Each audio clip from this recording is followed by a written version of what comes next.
Hello বন্ধুরা, কেমন আছেন সবাই? আশা করছি সবাই আছেন ভালো। তো নতুন একটা ভিডিওতে আপনাদেরকে আবারও স্বাগত। তো আজকেরটা একটু ট্রাভেলিং জার্নি হতে চলেছে। আর আমি আজকে একটু নতুন জায়গার উদ্দেশ্যে চলেছি। তো নতুন জায়গা, নতুন কোম্পানি।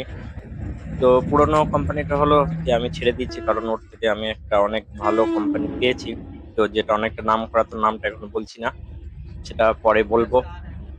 আর এখানে সিলেকশনেরটা পরে একটা ভিডিও দেবো, কিন্তু এখানে আমার ইন্টারভিউ বগেরা হয়েছিল দুটো তিনটে রাউন্ডে। তো তারপরে সিলেকশন হয়েছিল, আমি তো আশা ছেড়ে দিয়েছিলাম, কিন্তু হয়ে গেছে ঠাকুরের কৃপায়। তো সেই জন্যই এখানে এখন যাব, দেখছি নতুন জায়গা কেমন হবে, ওখানকার যাতায়াত ব্যবস্থা কেমন, তারপরে নতুন কোম্পানির মানুষজন কেমন, এইসব জিনিসগুলো অনেক কিছু ভাবনা চিন্তা করেও না ভয় লাগে। যে নতুন একটা জীবনই ধরে নিতে পারেন যে নতুন একটা জীবন শুরু করতে যাচ্ছে, তো সেখানে কেমন হবে। যদি আমাদের এগুলো চেঞ্জ হতেই থাকে কিছুদিন পর পর, কিছুদিন মানে 1 বছর 1.5 বছর পর পরই। তো এই জিনিসগুলোই ভেবে ভয় লাগে যে ঠিক সময় ওখানে পৌঁছাতে পারবো তো।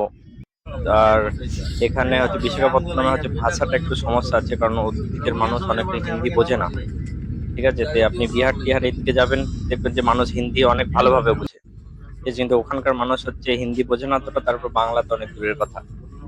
ঠিক আছে, এইসব জিনিসগুলো ভেবে ভয় লাগছিল। আর আমি আসছিলাম, মানে বাড়ি থেকে বেরিয়েছিলাম, এত বৃষ্টি হচ্ছিল, আমি তো পুরো ভিজে গেছিলাম একদম। হাওড়া স্টেশন যখন আমি পৌঁছাই, ঠিক আছে, মানে পুরো এই দিকটা তো ভিজে গেছিলাম ট্রেন থেকে, মানে পুরো ভিজতে ভিজতে গেছি।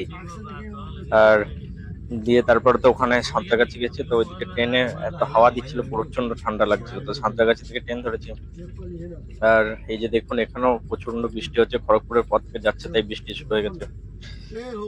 তো ঠিক আছে, তো আমি পরে আপডেট দেবো ওখানে জয়েন করার পরে।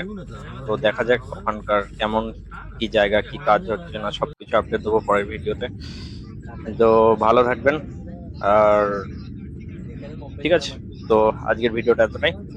ভালো লাগলে সাবস্ক্রাইবটা করে রাখবেন। আর এই ধরনের ভিডিও যদি দেখতে চান সিভিল রিলেটেড, আমি ভিডিও দেবো।